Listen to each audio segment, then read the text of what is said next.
I went to a drinking party with my college friends, not knowing it was a mixer with beautiful secretaries. When I showed up in my worn-out work clothes, the incredibly beautiful secretary, who looked like a famous actress, showed her disgust. Really? Who wears work clothes to a mixer?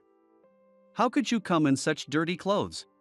Confused by her sudden criticism, I wondered if she had some grudge against me as she continued to berate me with even harsher words.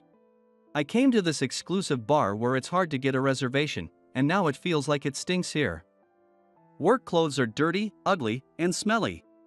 Right? Seriously, who wears work clothes to a drinking party? It's so inappropriate. She looked at me as if I were something filthy. Seeing me hang my head, my handsome friend stepped in to help. Come on, let's all have a drink since we're here together. It's my fault for not telling him it was a mixer. Just let it slide this time, okay? Fine, but you'll make it up to me next time, won't you? She clung suggestively to the handsome pharmaceutical sales rep, looking down on me as she did. However, she had no idea that in the not-too-distant future, this relationship dynamic would reverse, leaving her in tears. My name is Samuel. I work as a researcher at a leading pharmaceutical company in the US. Being a researcher sounds nice, but in my case, it's a discretionary labor system. Our salaries are directly linked to performance evaluations, so it's surprisingly tough. The flexible hours are appealing, but conducting research requires a considerable amount of experiments. I arrived at work early and changed into the company-issued work clothes, then started checking the results of the experiments I set up the previous day and preparing for today's experiments. Good morning, Samuel. You're working hard early again today. Hey, Keith, good morning. I'm just wrapping up an experiment right now. That's great. This means we're getting closer to a new drug. I exchanged greetings with my colleague, Keith, and shared our schedules for the day. Oh, by the way, Samuel, you're definitely coming to the drinking party today, right? Don't forget like you usually do. Got it. I remembered that today was the day for a drinking party with my college friends. I realized I had come from home wearing my usual work clothes. Well, it's just a casual gathering with familiar faces, so it should be fine.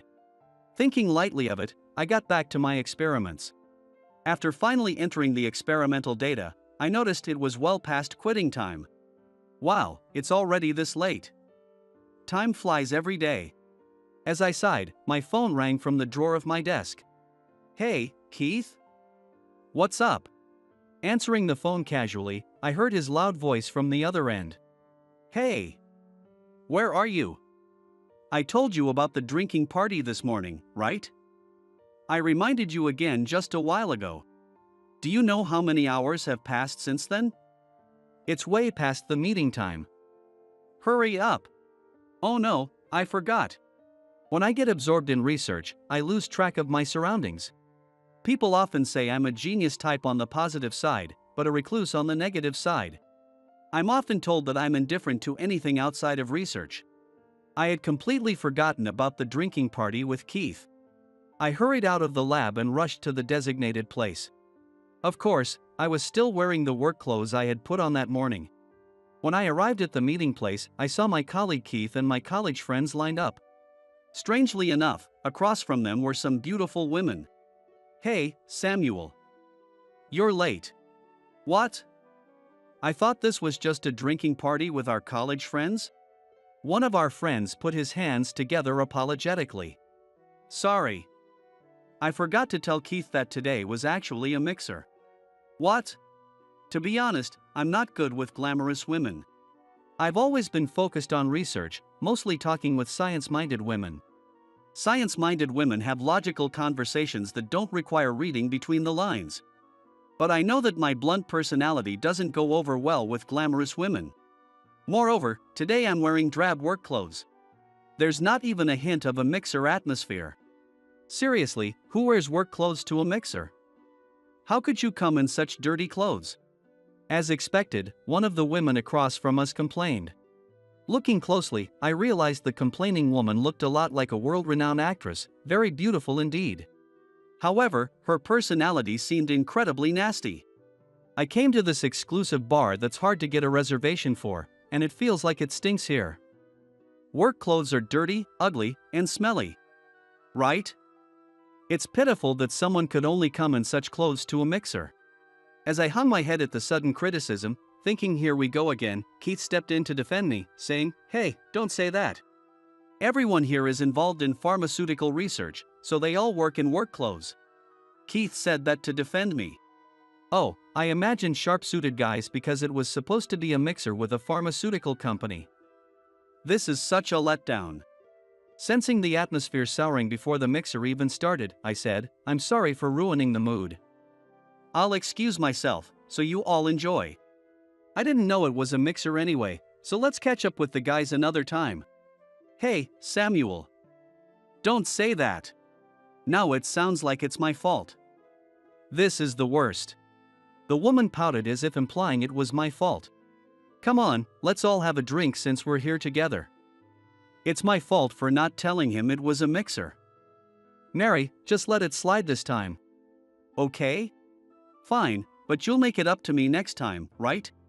The beautiful woman named Mary replied to my classmate, Liam.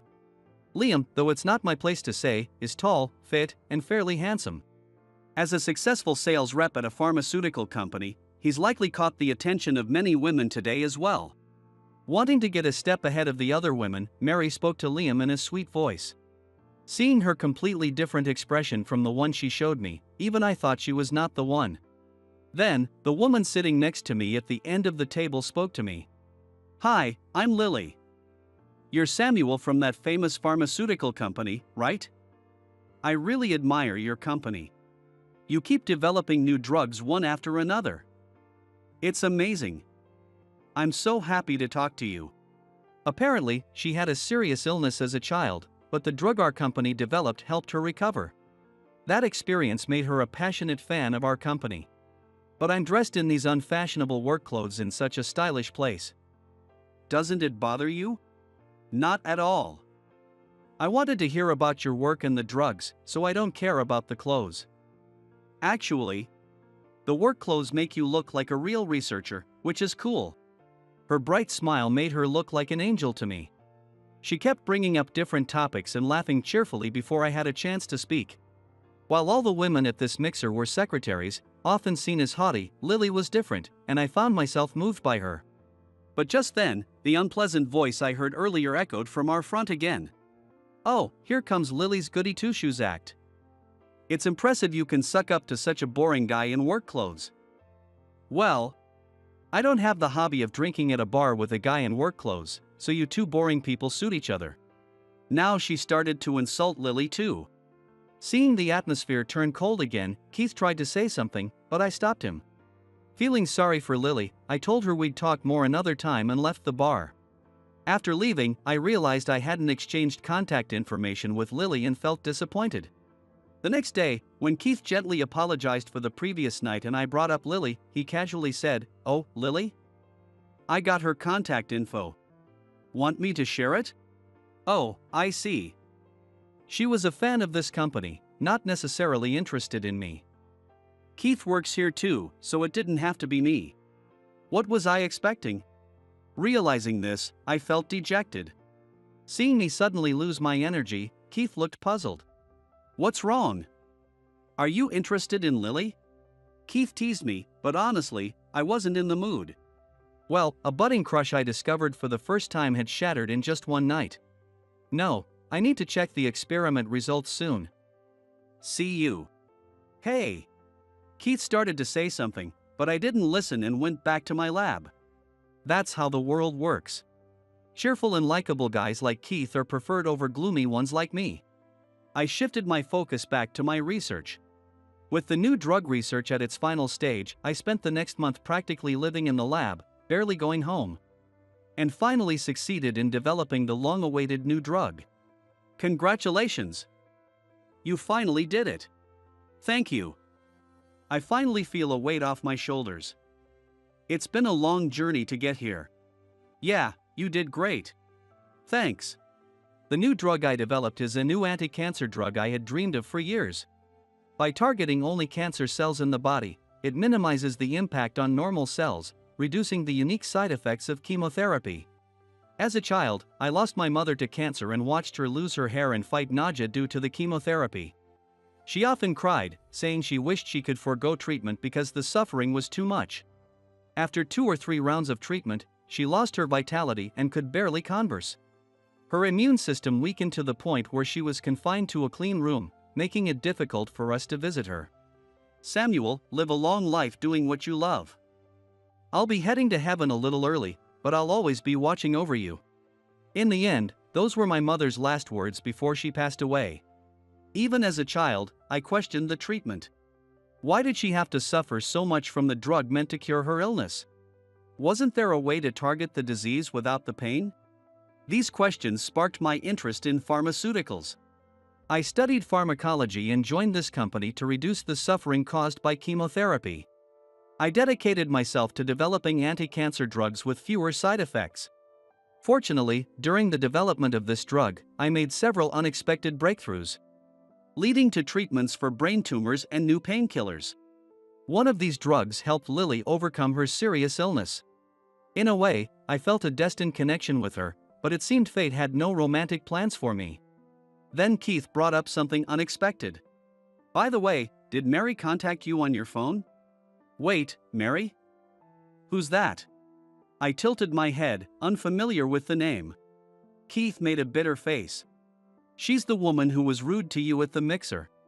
Oh, her. While she was beautiful, her personality made her someone I didn't want to associate with. Why would she contact me? Apparently, she wants to apologize for the terrible things she said to you back then. No, there's no need for an apology. I just don't want to have anything to do with her ever again. Yeah, I figured you'd say that, so I refused to give her your contact info. Keith said awkwardly. Then she asked Liam for your number and tried to contact you several times, but you never responded. She complained to Liam, and he reached out to me. But I didn't want to bother you during such a critical time in your research, so I didn't say anything until now. Yeah, as you know, when I'm deep into my research, I focus solely on that. I'd been practically living in the lab for over a month. I didn't even have time to check my phone. Exactly. But a lot happened during that time. Did something happen? I asked Keith, feeling curious. Suddenly, I was called to the president's office. Samuel, Mr. Nelson wants to see you. Could you please come to the president's office? I gave Keith a quick nod, saying we'd talk later, and hurried to the president's office. When I arrived, President, Mr. Nelson, extended his hand for a handshake. Congratulations. You did a great job. Thank you. Now we can reduce the suffering caused by the side effects of chemotherapy. With a sense of fulfillment from finally achieving my dream, I shook Mr. Nelson's hand and let a tear slip down my cheek. I hadn't cried even when I lost my mother, but now the tears flowed. I couldn't cry back then because I couldn't accept the reality of my mother's absence and felt ashamed of my own helplessness, thinking I didn't deserve to cry. Even though my mother wouldn't come back with this new drug, she would still gently pat my head and say, "You did well." Now, I felt it was okay to cry. That's how I felt. Have you made your decision? Mr. Nelson asked me that question. As I lifted my head to answer, I suddenly saw someone I didn't really want to see come into view. What are you doing here? Noticing my stunned expression, Mr. Nelson began introducing her to me. Oh, this is Mary. She'll be working as a secretary for us. Nice to meet you. I'm Mary. Looking forward to working with you. Her eyes were already looking down on me in my work clothes. She might have been trying to pretend it was our first meeting, but I couldn't forgive those condescending eyes. Mr. Nelson, I'm not sure how Mary was hired, but she isn't suitable for our company. Oh? And why is that? Mr. Nelson asked curiously, so I explained about her. This company stands on the hard work and dedication of its researchers, as you well know. Indeed. Our researchers are our greatest asset. But this woman dislikes the work clothes our researchers wear daily. She called them dirty, ugly, and smelly. Such an attitude doesn't fit our company's culture. You're right. A researcher's work clothes are like their battle armor. They are brave warriors fighting unknown diseases. We don't need someone who mocks their battle attire. What? Mary was the one who looked shocked by my words and Mr. Nelson's response. For a moment, she opened and closed her mouth as if trying to say something, then finally, with a determined look, she pointed at me and said, "Excuse me, Mr. Nelson, but he is the one unfit for this company." "Oh? And why is that?" "Actually, I was waiting to gather evidence, but he has been leaking our clients' personal information to other companies." "What? Me?" I was dumbfounded by the accusation. As I stood there in disbelief, she opened her phone and showed a photo. "This is a copy of the client information he gave to another pharmaceutical company. His phone should have the same data. I plan to inform Mr. Nelson and have him arrested." "What nonsense! You're lying." "It's true. If you're innocent, show us your phone." As we argued, the door suddenly knocked and opened without waiting for a response. There stood my colleague Keith and, surprisingly, Lily. "Keith and Lily? What are you doing here?"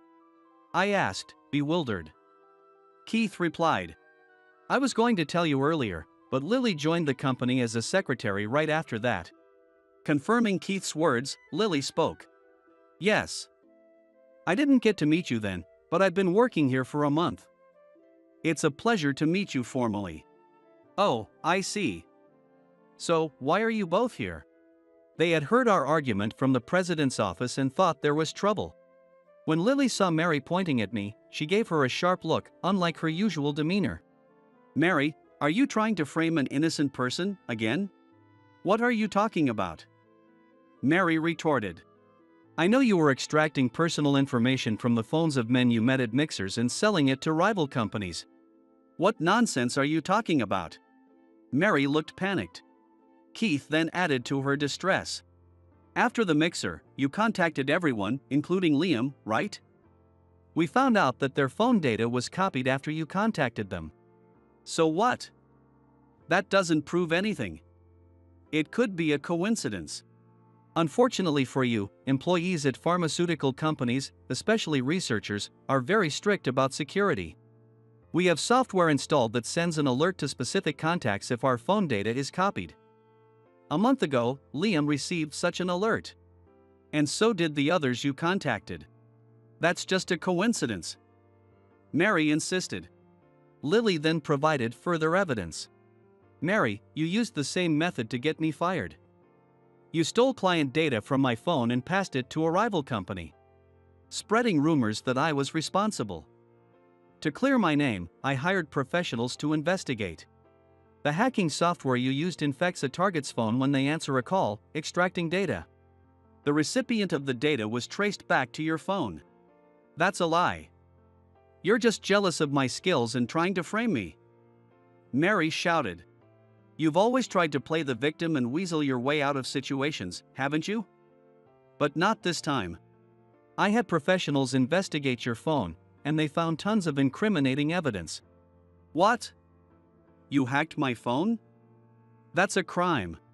You're the last person who should be saying that." After a fierce argument between the two women, Mary seemed to realize she was at a disadvantage.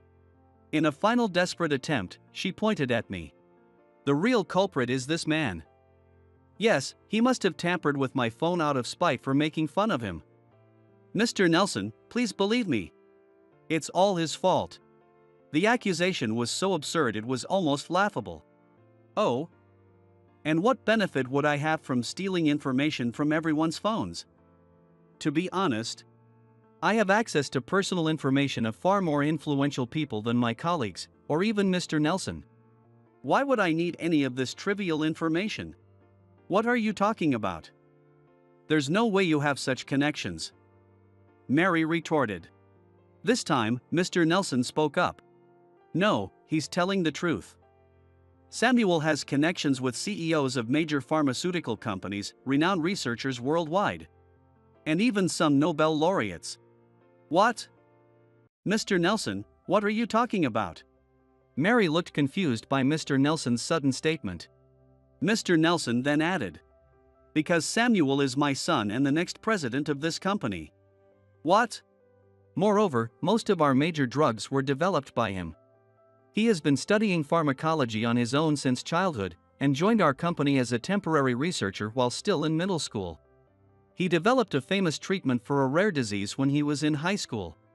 We've kept his identity low-key to avoid poaching by other companies and offers from prestigious universities and renowned professors overseas.